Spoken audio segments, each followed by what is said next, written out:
જય શ્રી કૃષ્ણ, જય શ્રી વલ્લભ, જય ગિરિરાજ. પરંપરાગત સેવા કોને કહેવાય, ગુરુદ્રોહ કોને કહેવાય, એ વિષય ઉપર સત્સંગ છે.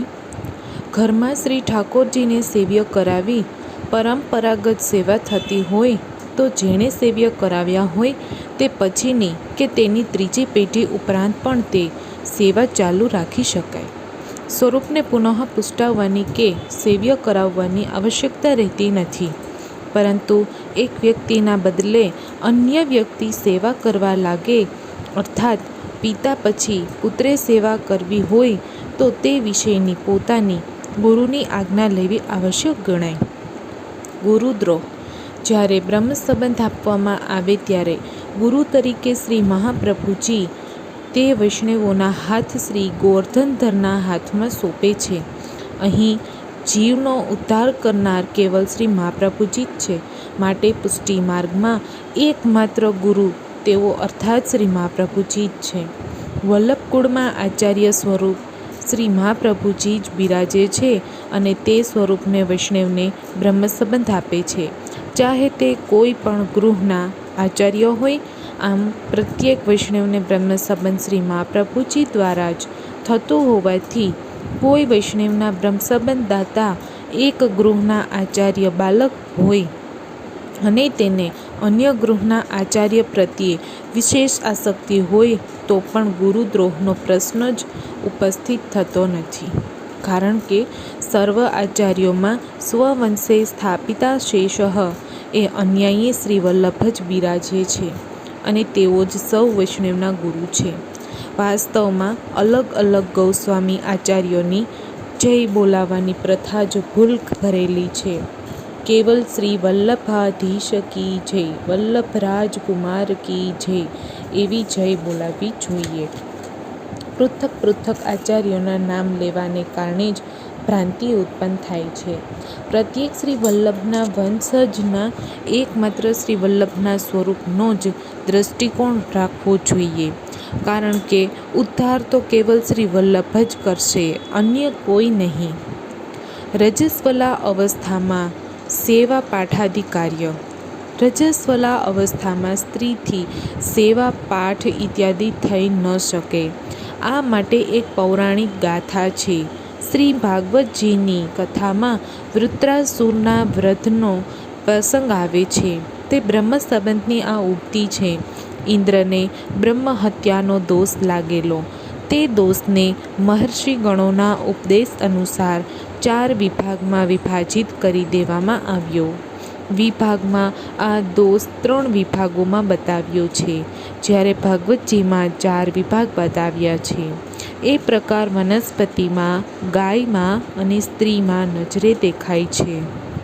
તે દોષને કારણે રજસ્વલા અવસ્થામાં કોઈ પવિત્ર કાર્યમાં સ્પર્શ ન કરવાની ધર્મશાસ્ત્રમાં આજ્ઞા કરવામાં આવી છે, કારણ કે તે દોષના કારણે તે સમયની એવી સૂક્ષ્મ વિકૃતિઓ પેદા થાય છે જે નજરે દેખાતી નથી, પરંતુ તેની પરીક્ષા થઈ શકે નહીં. અન્ય કોઈ બાબતમાં કદાચ ખબર ન પડે, અથાણાંની પરણીની સ્પર્શથી તેમાં વિકૃતિ સ્પષ્ટ રૂપે દ્રશ્યમાન થાય છે. અથાણાંમાં ફૂગ લાગે છે. આથી સિદ્ધ થાય છે કે માસિક ધર્મના સમયમાં કોઈ પ્રકારના સંક્રમણ જીવાણુઓનું અસ્તિત્વ સ્ત્રીની રજસ્વલા અવસ્થામાં રહે છે અને કારણે ધર્મશાસ્ત્રમાં આ અવસ્થામાં સેવા પાઠ ઇત્યાદિનો પણ પ્રતિબંધ કરવામાં આવ્યો છે. તે અવસ્થામાં તે સમય દરમિયાન સેવા પાઠ ઇત્યાદિનો ક્રમ ન રહેવા છતાં તેનો દોષ લાગતો નથી કે તે ખંડિત થતા નથી, કારણ કે ભગવાનનો સ્વભાવ એવો છે કે તે દોષને પણ ગુણમાં પરિવર્તિત કરી દે છે. આ અવસ્થામાં માનસી સેવા પણ થઈ શકતી નથી. કેવલ ભગવાનનું સ્મરણ પવિત્ર મનથી, શુદ્ધ મનથી કરવાનો બાધ નથી. પછીનો પ્રસંગ છે કે હવેલીનો પ્રસાદ સેવ્ય સ્વરૂપને ધરાવવા બાબત. પુષ્ટિ માર્ગમાં સેવ્ય સ્વરૂપના 2 પ્રકાર છે, એક નિધિ સ્વરૂપ અને બીજું સેવ્ય સ્વરૂપ. બંને પુરુષોત્તમત્વ તો એક જ સરખું વિદ્યમાન હોય છે, પરંતુ તેમાં થોડું અંતર રહેલું છે. પહેલું એટલે કે નિધિ સ્વરૂપ, લોક વેદાદિત પુરુષોત્તમ સ્વરૂપ છે. બીજું ગૃહ સેવાનું સેવ્ય સ્વરૂપ, લોક વેદ પ્રસિદ્ધ રૂપ છે. જ્યાં નિધિ સ્વરૂપ બિરાજે છે ત્યાં શ્રી પ્રભુ શંખનાદથી જાગે છે, અન્યથા સર્વત્ર ઘંટાનાદથી જગાડવાનો પ્રકાર હોય છે. એ વાત જુદી છે કે આજકાલ શાસ્ત્રની મર્યાદાઓના પાલન વિશે નિષ્ઠા ન રહેતા અન્યત્ર પણ શંખનાદ થવા લાગ્યો છે. આ બંને પ્રકારના સ્વરૂપમાં પુરુષોત્તમત્વ વિદ્યમાન હોવા છતાં નિધિ સ્વરૂપનો ધરેલો પ્રસાદ શુદ્ધતા અને પવિત્રતાપૂર્વક પ્રાપ્ત કરી ઘરના સેવ્ય સ્વરૂપને ધરી શકાય છે, પરંતુ પ્રત્યેક હવેલીમાંથી પ્રસાદ ગ્રહણ કરી ઘરના સેવ્ય સ્વરૂપને ધરી શકાય નહીં, કારણ કે લોક વેદાતીત પુરુષોત્તમ સ્વરૂપની એ વિશિષ્ટતા આચાર્યોએ બતાવી છે. શ્રી ઠાકોરજીની સેવામાં દિશાનું શું મહત્વ છે? સામાન્યતઃ શ્રી ઠાકોરજીને પૂર્વાભિમુખ કે ઉત્તરાભિમુખ પધરાવવામાં આવે છે.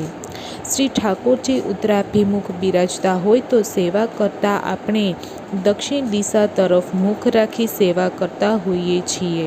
આમ છતાં તે દોષરૂપ બનતું નથી, કારણ કે તે સમયે આપણે દક્ષિણ દિશા તરફ બેઠા છીએ તે મહત્વનું નથી, પરંતુ આપણે શ્રી ઠાકોરજીની સન્મુખ છીએ તે વાતનું પ્રાધાન્ય હોય છે, માટે એ દોષરૂપ ગણાતું નથી. ઠાકોરજીની સેવામાં કેટલાક શાકભાજીનો નિષેધ કરાય. ધર્મશાસ્ત્ર પ્રમાણે જે વસ્તુઓ ઉત્તમ માનવામાં આવી છે તેનો જ વિનિયોગ પ્રભુ સેવામાં કરાય છે. ગંધદોષ, નામદોષ કે રૂપદોષ ઇત્યાદિના કારણે કેટલીક શાકભાજી વગેરેનો ઉપયોગ ભગવત સેવામાં નિષેધ કરવામાં આવ્યો. કોબી, ગોભી, મૂળા ઇત્યાદિનો ધર્મશાસ્ત્રે ગંધદોષના કારણે નિષેધ બતાવ્યો છે. પહેલાંના સમયમાં બટાકાનો ઉપયોગ પણ ભગવાનના મંદિરોમાં થતો ન હતો, કારણ કે આ એક વિદેશી પેદાશ છે જે પાછળથી ભારતમાં કરવામાં આવી છે. ધર્મશાસ્ત્રમાં એ વિદેશી શાકનું નામ ન હોય તેનો ઉપયોગ પ્રતિબંધિત ગણાતો, પરંતુ તેમાં ગંધદોષ કે નામદોષ ન હોવાથી પાછળથી તેનો ઉપયોગ થવા લાગ્યો. પહેલાંના સમયમાં શ્રીનાથજીને બટાટા આરોગાવતા નહીં. પાછળથી તિલકાયત શ્રી ગોવર્ધનલાલજી, તૃતીય ગૃહાધિપતિ શ્રી બાલકૃષ્ણજી અને અન્ય પૂર્વાચાર્યોએ તે વિશે નિર્ણય કરી વિશેષ ઉત્સવ મનાવી બટાકા આરોગાવવાનું નક્કી કર્યું. ત્યારે તે સમયના મુખિયાજીએ આ બાબતનો વિરોધ કર્યો, કારણ કે કોઈ નવીન વસ્તુ શ્રીજીને આરોગાવવી હોય તો સંપ્રદાયની પ્રણાલીને અનુસરવી જોઈએ. મંદિરમાં મુખિયાજી, ભીતરિયા, આદ્યાદિ સેવકો સહચારીના ભાવથી સેવા કરે છે, જ્યારે આચાર્ય બાલકોમાં સ્વામીની હોય છે. માટે પ્રથમ આચાર્ય બાલક પોતે પોતાના શ્રીહસ્તે જો બટાકાની સામગ્રી સિદ્ધ કરે તો જ આરોગાવી શકે. આ રીતે તાત્કાલિક આચાર્યોએ પ્રથમ વખત બટાકાની સામગ્રી સ્વયં સિદ્ધ કરી શ્રીજીને આરોગાવ્યા પછી તેનો ઉપયોગ શરૂ થયો. એક પૌરાણિક કથા અનુસાર દેવાસુર સંગ્રામ વખતે કામધેનુ ગાય તે સ્થળેથી પસાર થતાં કોઈ અસ્ત્રનો સ્પર્શ થયો, જેથી ગાયના કાનમાંથી લોહી નીકળ્યું. એ રક્ત જે સ્થાને પડ્યું ત્યાં તમાકુ ઉત્પન્ન થયું અને પૂંછડીના ભાગમાં શ્રી રક્ત સ્રવતા જે સ્થાને પડ્યું ત્યાં ગોભી ઉત્પન્ન થઈ. તે કારણથી આ વસ્તુનો ઉપયોગ નિષેધ કરવામાં આવ્યો છે. કાંકરોલી ઘરના મંદિરમાં કીર્તનથી સેવા કરનાર એક વૈષ્ણવને બીડીનું વ્યસન હતું. એક સમયે મોટા સરકારે તેને આજ્ઞા કરી કે બીડી પીને તમે ગાઓ છો તો તેની ગંધ શ્રી પ્રભુને આવે છે, જેના કારણે તેમને અસુખ થાય છે. આપશ્રીની આજ્ઞાથી તે કીર્તનિયા વૈષ્ણવે બીડી પીવાનું છોડી દીધું. આમ તમાકુના ઉપયોગનો પણ ભગવત સેવા માટે નિષેધ છે. કેટલીક વસ્તુઓ પહેલાં ભારતમાં મળતી નહોતી. જ્યારે તે પ્રાપ્ત થઈ ત્યારે આવી વસ્તુમાં ગંધદોષ, રંગદોષ ઇત્યાદિ ન હોય તો આચાર્ય, ગુરુ કે ભગવદીય વૈષ્ણવની સલાહ લઈ તેનો ઉપયોગ વિવેકપૂર્વક કરવો જોઈએ. આજનો સત્સંગ અહીં પૂરો થાય છે. આવતીકાલે ફરી મળીશું. ત્યાં સુધી ચેનલમાં જોડાઈને રહેજો.